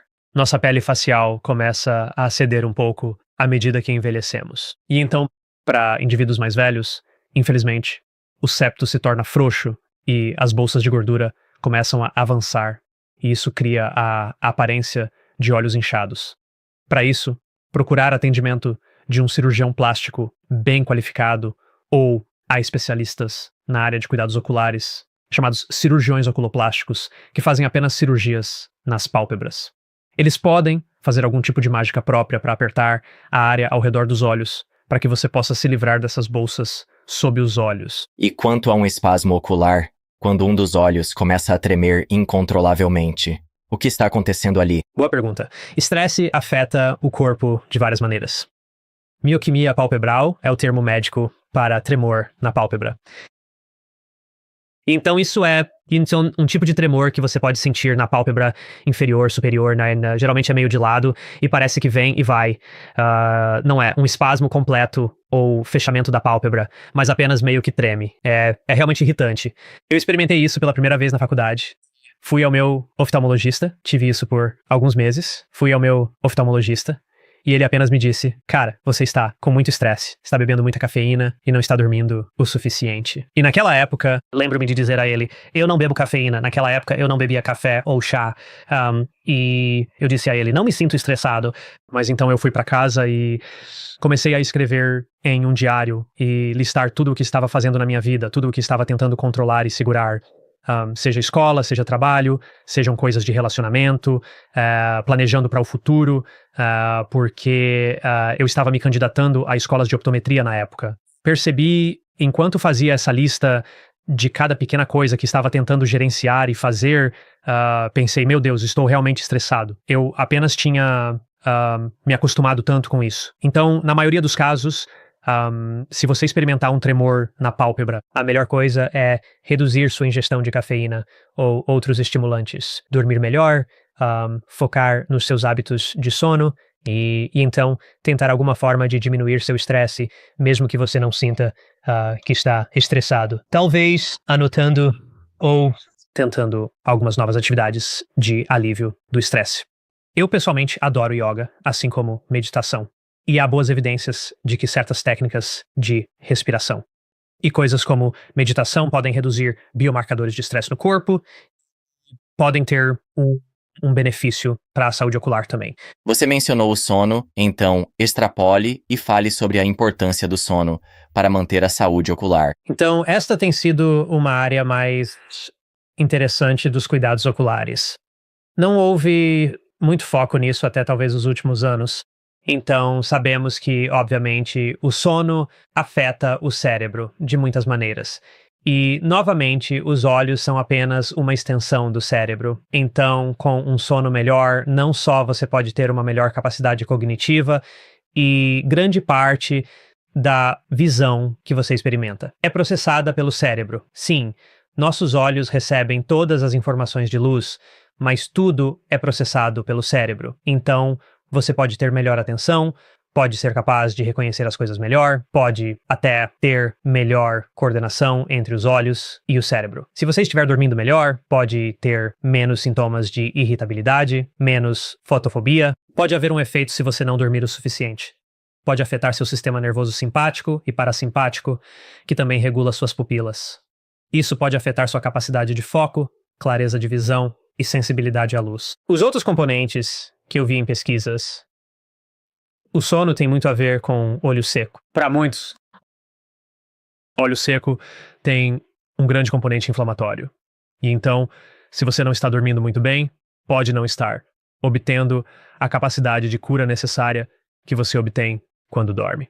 Isso, basicamente, o corpo está limpando toda a inflamação e todo o estresse oxidativo acumulado, o estresse celular que está se acumulando em todas as suas células.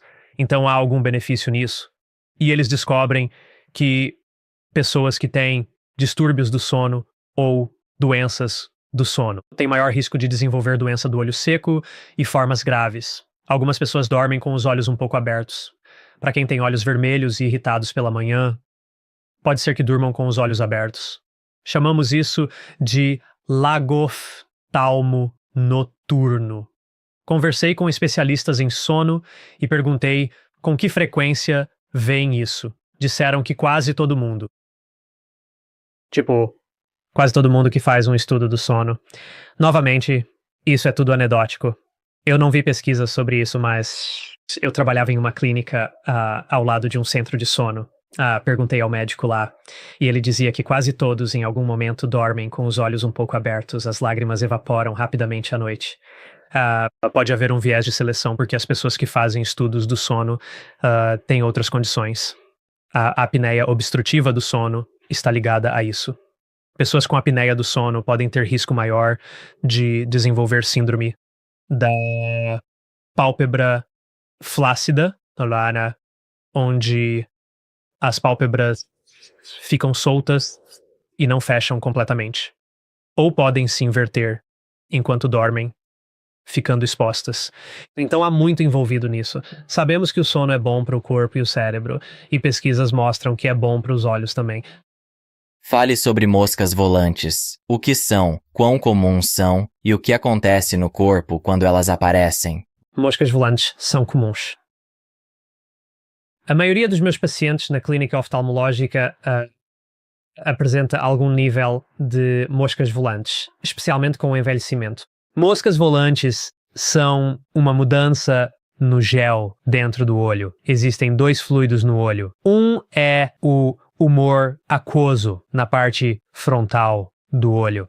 É meio que o sangue do olho, exceto que é claro. Na parte de trás do olho, há um gel chamado humor vítreo, e ele mais ou menos mantém a forma do olho. Esse gel é principalmente água, mas tem um pouco de colágeno tipo 2. E esse colágeno tipo 2, à medida que você envelhece, começa a degradar. Novamente, como sua pele no rosto começa a ceder. Este gel também começa a degradar. E o gel, o que resta do colágeno, essas proteínas meio que se aglomeram e ficam dentro do que resta e flutuam para frente e para trás. E se vocês estiverem em uma sala muito iluminada, para aqueles que estão assistindo ao vídeo do YouTube ou algo assim, o sol está batendo na minha janela, tornando a sala muito brilhante. Em uma sala iluminada, ou em locais com neve, ou olhando para um fundo brilhante na tela, pode ver fios pretos, teias de aranha ou manchas flutuando. São aglomerados de colágeno no gel do olho. A luz projeta uma sombra no colágeno e você vê a sombra na parte de trás do olho. Isso geralmente são moscas volantes. Com o envelhecimento, o risco de moscas volantes aumenta cerca de 10% por ano. Aos 50 anos, há 50% de chance de ter moscas volantes. Aos 80, 80% de chance. Na meia-idade, até 60 e poucos anos, o gel pode se descolar da parte de trás do olho. O gel está em contato com a retina. E quando começa a se separar, pode puxar a retina ou se descolar do nervo óptico. Pessoas relatam ver mais moscas volantes. Vejo uma grande mosca volante na visão, como uma mancha preta flutuante. Isso acontece quando o córtex vítreo do gel se descola da retina. Em 95% dos casos, o gel apenas se descolou. No entanto, há um risco de que ele puxe a retina e crie um rasgo ou até mesmo um buraco. E se isso acontecer, o fluido que está dentro daquele espaço do humor vítreo pode infiltrar-se por trás do tecido retiniano e levantar o tecido retiniano da parte de trás do olho e criar o que chamamos de descolamento de retina, que é uma emergência ocular, porque um descolamento de retina pode causar cegueira e perda de visão permanente. Então, para qualquer pessoa que esteja tendo pequenas moscas volantes repentinas, não é um grande problema. Isso é bem normal. Mas se você tiver uma mudança repentina nas moscas volantes, se vir flashes de luz, porque à medida que o gel se descola da parte de trás do olho, pode estimular mecanicamente a retina e criar esse sintoma de um flash de luz. Ou se você tiver qualquer perda de visão, não hesite. Ligue para o médico, marque consulta imediatamente. É uma piada triste na oftalmologia, mas sempre recebemos ligações numa sexta-feira à tarde dizendo que a visão está piorando. Quando começou? 2, 3 semanas atrás. Com esses sintomas, não espere. Ligue para nós. Marcaremos uma consulta.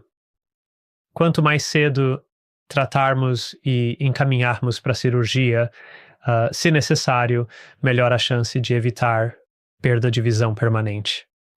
Essa é minha dica. Se perceber mudanças, não espere, consulte para verificar, pelo menos para tranquilidade. E quando o gel realmente se descola da parte de trás do olho, o que você faz com o paciente? Se o gel estiver totalmente descolado, assumindo que nada foi rasgado, não há buracos, não há descolamento, geralmente é tudo o que precisa ser feito, é como, está completamente descolado, ótimo, sem risco real. Há um pequeno risco de que ainda possa se desenvolver dentro de 4 a 6 semanas após a experiência inicial. Então, faremos alguns testes para garantir que não há inchaço ou desenvolvimento de fluido dentro dessas 4 a 6 semanas. Mas depois disso, não há muito a fazer. Dizemos, você tem moscas volantes severas. A maioria se adapta em cerca de 6 meses. Pesquisas mostram que leva cerca de 6 meses para se adaptar neurologicamente. Você simplesmente se acostuma. Sim, as moscas volantes estão bem. Elas não são uma preocupação. Elas estão apenas lá. No entanto, existem procedimentos cirúrgicos para remoção de moscas volantes. A vitreólise a laser não elimina todas, mas usa laser YAG para destruí-las. É como jogar Asteroids, o antigo jogo dos anos 70, onde as moscas volantes são eliminadas com um laser. Existe um procedimento mais invasivo, onde o especialista em retina drena o fluido do olho e o substitui, eliminando todas as moscas volantes. Isso traz mais risco porque envolve cirurgia no olho.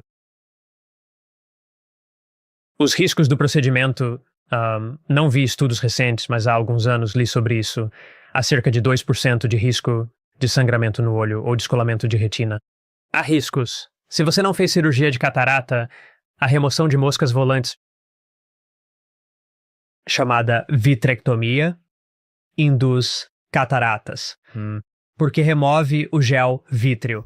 O gel oferece suporte, fornecendo antioxidantes para a parte posterior da lente. Esses são fatores de risco e a razão pela qual a maioria dos cirurgiões e oftalmologistas não recomenda cirurgia para remover as moscas volantes. Existe um suplemento que surgiu há alguns anos, que tem pesquisas que apoiam que o suplemento pode melhorar a presença de flutuadores. Fiz um vídeo sobre isso, a única coisa, e conheço alguns. Sou amigo de um dos pesquisadores. A única coisa é que há conflito de interesse na pesquisa. Se você olhar, eles têm a patente, ou possuem ações na empresa que fabrica o suplemento. Isso não significa que o estudo ou a ciência seja inválido, mas acho que a indústria de cuidados oculares ainda levanta uma sobrancelha para isso e gostaríamos de mais pesquisas independentes antes que outros médicos e clínicos comecem a recomendar ou aceitar essa pesquisa mais. Ao longo da nossa conversa, cataratas surgiram algumas vezes. Fale sobre o que são e o que pode ser feito para preveni-las ou revertê-las. Boa pergunta. Cataratas são comuns. Para entender a catarata, dentro do olho existe uma lente. Essa lente com a qual você nasce é clara, flexível na infância e fina na juventude. E à medida que você envelhece, essa lente engrossa. Ela desenvolve uma camada extra a cada ano de vida. É como olhar para os anéis de uma árvore. Se você já viu imagens disso, pode ver anéis individuais na lente. À medida que a lente engrossa ao longo da vida, começando por volta dos 45 a 55 anos, ela se torna difícil de flexionar, perdendo sua flexibilidade. Quando criança, você pode focar de longe e depois olhar para a ponta do nariz com facilidade, porque essa lente interna é tão flexível que você pode ajustá-la de muitas maneiras. Mas por volta dos 45, 50 anos, fica difícil flexionar essa lente porque ela está espessa e rígida, e isso é chamado de presbiopia. É por isso que as pessoas precisam de óculos de leitura e bifocais na meia-idade. À medida que você continua a envelhecer e começa a entrar nos seus 60, 70 anos e acima, a mesma lente começa a oxidar. Ela começa a ficar turva e pode se tornar meio branca ou amarelada. E meio que parece, olhando. É como olhar para um mármore quase. Mas porque ela fica turva, você não consegue ver através dela o mundo ao seu redor. Gradualmente se torna mais embaçado. A qualidade da visão diminui. Sua capacidade de detectar contraste entre brancos e escuros se torna mais difícil. O exemplo clássico é o senhor idoso que entra, e posso adivinhar que ele tem cataratas, não só pela idade, mas olho para suas meias, e ele terá uma meia preta e uma meia azul escura. Ele provavelmente não consegue ver a diferença, porque há muita turvação na lente. No mundo todo, cataratas são uma das principais causas de cegueira, especialmente em países subdesenvolvidos, sem acesso à cirurgia. Mas felizmente, em muitos países desenvolvidos como os EUA, a cirurgia de catarata é uma das mais bem-sucedidas. É rápida, eficiente e precisa. Leva mais tempo para preparar para a cirurgia do que para realizá-la. O procedimento envolve quebrar a lente dentro do olho com ultrassom e, em seguida, aspirá-la com um pequeno dispositivo de sucção. No lugar da lente antiga, é colocada uma lente de plástico. Podemos determinar a potência da lente a ser inserida no olho com base na sua necessidade de óculos. Assim, podemos colocar essa nova potência na lente implantada. Com sorte, você não precisará mais depender de óculos de grau depois. Depende das necessidades individuais de cada pessoa e do tipo de tecnologia que funciona melhor para ela, pois temos diferentes designs de lentes para os implantes, incluindo implantes multifocais e outros. É muito interessante. Preventivamente, há algo que as pessoas possam fazer, ou a catarata é apenas parte do envelhecimento? Estudos investigaram isso. Sabemos que a exposição ao sol está fracamente associada ao desenvolvimento de cataratas. Existem diferentes tipos de catarata. A catarata cortical tem maior associação com luz UV. Recomendamos proteger os olhos da luz solar e UV. Antioxidantes. Na dieta são bons, como a vitamina C. É importante evitar deficiência de nutrientes como a vitamina C, prevenindo o escorbuto. Sabemos que pessoas que fumam e bebem com mais frequência também têm um fator de risco maior para desenvolver catarata. Pessoas que tomam esteroides, sejam colírios tópicos ou esteroides orais por longos períodos, também correm maior risco. Esses são, provavelmente, os maiores. Tirando isso, é como ficar com cabelo grisalho. Eventualmente, todos desenvolverão lentamente catarata se viverem o suficiente, mas dito isso, tive talvez 2 ou 3 pacientes na minha carreira com mais de 100 anos que ainda tinham cataratas, não fizeram cirurgia e ainda enxergavam relativamente bem com visão de 20/25. Supondo que todo o resto estivesse funcionando normalmente com o cérebro e que eles ainda estivessem cognitivamente presentes, eles ainda passariam no teste de direção para os requisitos visuais. Nem todos precisarão de cirurgia de catarata, mas a grande maioria das pessoas provavelmente se beneficiará dela em algum momento da vida. Cobrimos muitas condições ao longo da nossa conversa. Alguma outra super comum ou realmente importante que devemos cobrir? Acho que para qualquer pessoa, o diabetes é um problema significativo. Muitas pessoas lutam contra ele. Os números de diabetes têm aumentado nos EUA e em outras partes do mundo. O diabetes afeta os olhos significativamente. Não só aumenta o risco de catarata, mas também afeta os vasos sanguíneos em todo o corpo. A retina, na parte de trás do olho, é um dos órgãos mais vascularizados do corpo, juntamente com os rins e o cérebro. É por isso que, quando alguém é diabético, é recomendado consultar um oftalmologista pelo menos uma vez por ano para verificar os olhos. Enquanto o médico de família ou endocrinologista pode fazer exames de sangue e verificar os níveis de glicose, eles não conseguem ver os danos nos órgãos finais, a menos que haja úlceras diabéticas nos pés ou algum tipo de neuropatia. Mas podemos olhar dentro do olho e ver ativamente se há sangramento. Isso pode causar deterioração da visão e nos ajuda a comunicar a quem está gerenciando o diabetes se ele está sendo bem controlado ou não, ou como os órgãos do corpo estão respondendo à medicação ou tratamento. É importante para qualquer pessoa com diabetes ou que tenha um familiar diabético garantir que esteja consultando um oftalmologista regularmente e levar a sério as mudanças na dieta e no estilo de vida. Pesquisas mostram que, se você conseguir perder peso, se manter mais ativo e se atentar ao que está comendo, especialmente alimentos relacionados à saúde cardíaca, já que o diabetes aumenta o risco de pressão alta, colesterol alto e mudanças vasculares no coração e no cérebro. Você estará cuidando da sua saúde. Se identificar o problema cedo e for agressivo no tratamento, fazendo mudanças no estilo de vida, é possível entrar em remissão do diabetes, principalmente se for tipo 2. O diabetes pode afetar o olho de forma significativa. Podemos nos aprofundar mais nisso se você quiser, ou as pessoas também podem consultar algumas das minhas publicações no YouTube sobre como o diabetes afeta os olhos. Falando nisso, estou curioso para saber quão cedo é possível detectar diabetes no olho. Um dos desafios com o diabetes tipo 2 é que ele pode levar até 20 anos para se manifestar completamente no corpo. Pode haver, ou melhor, há mudanças metabólicas e resistência à insulina acontecendo em segundo plano ao longo desse tempo, causando todos os tipos de danos.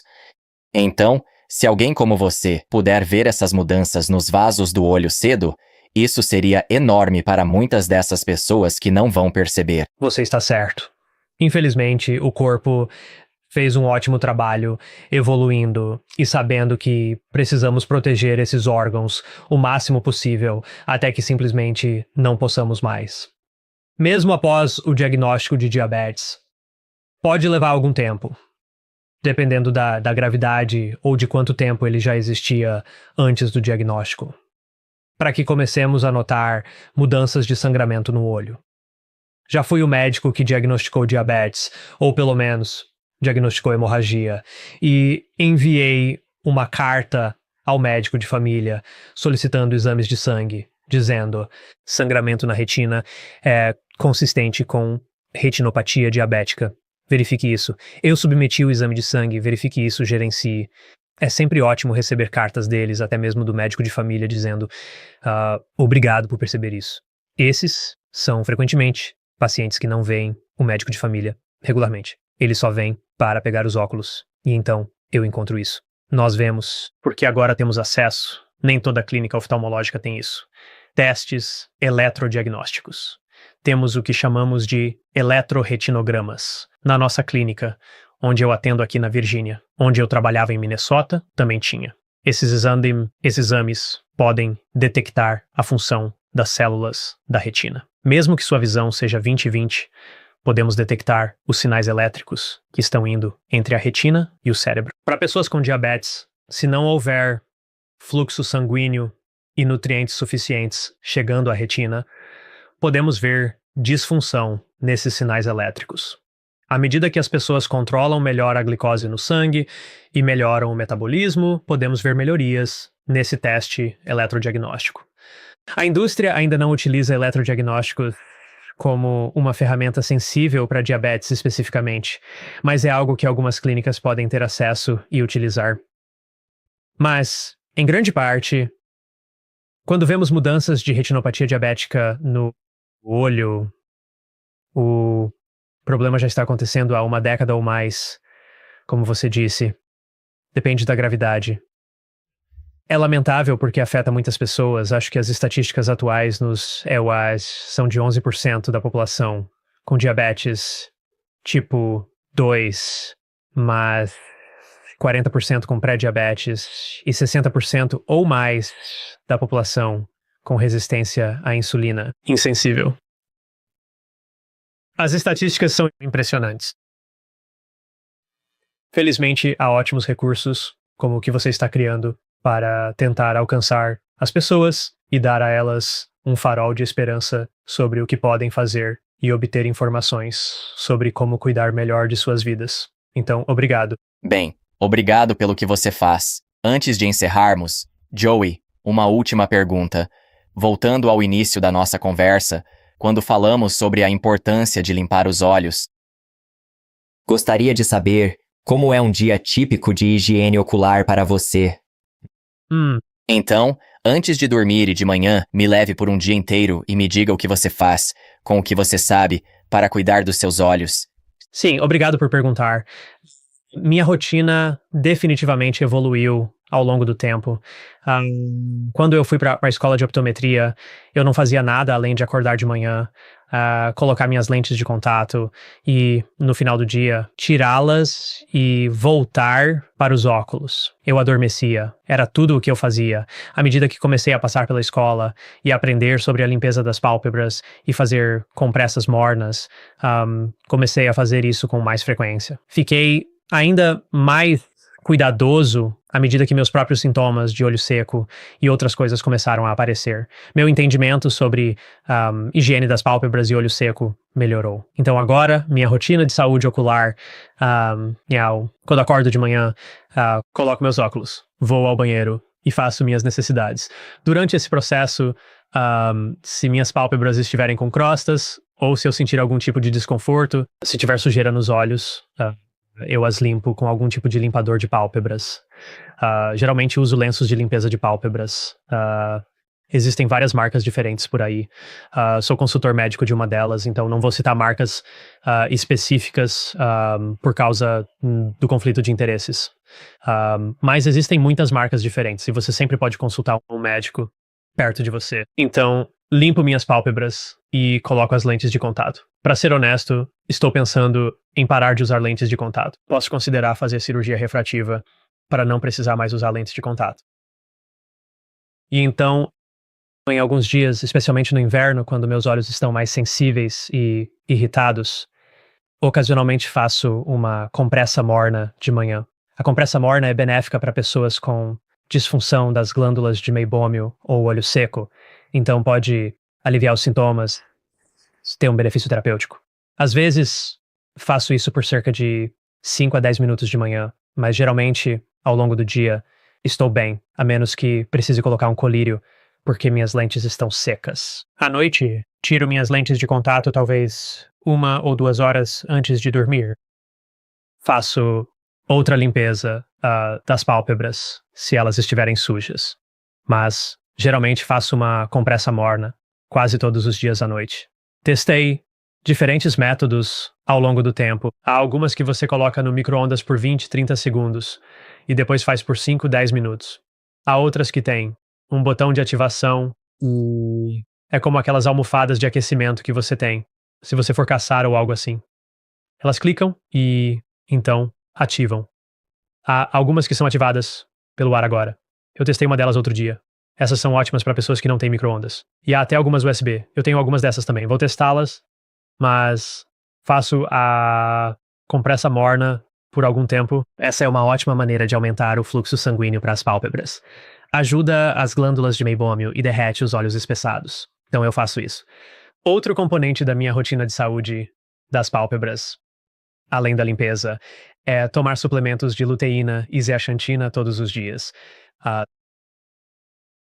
Tomo alguns suplementos de ômega 3, mas tento obter isso principalmente da minha dieta. Também tomo outros suplementos variados, como curcumina, que tem alguns benefícios para os olhos.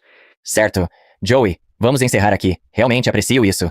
Realmente aprecio você. Vamos vincular seu canal no YouTube, seu site, suas redes sociais, tudo nas notas do programa. Obrigado. Muito obrigado. Eu aprecio. Agora que você terminou, vai querer ficar por aqui e assistir a este outro episódio incrível. Você não vai querer perder. Vejo você lá. Todos eles estavam usando insulina e em um mês os 3 pararam completamente. Eles usaram insulina por cerca de 20 anos e em um mês pararam.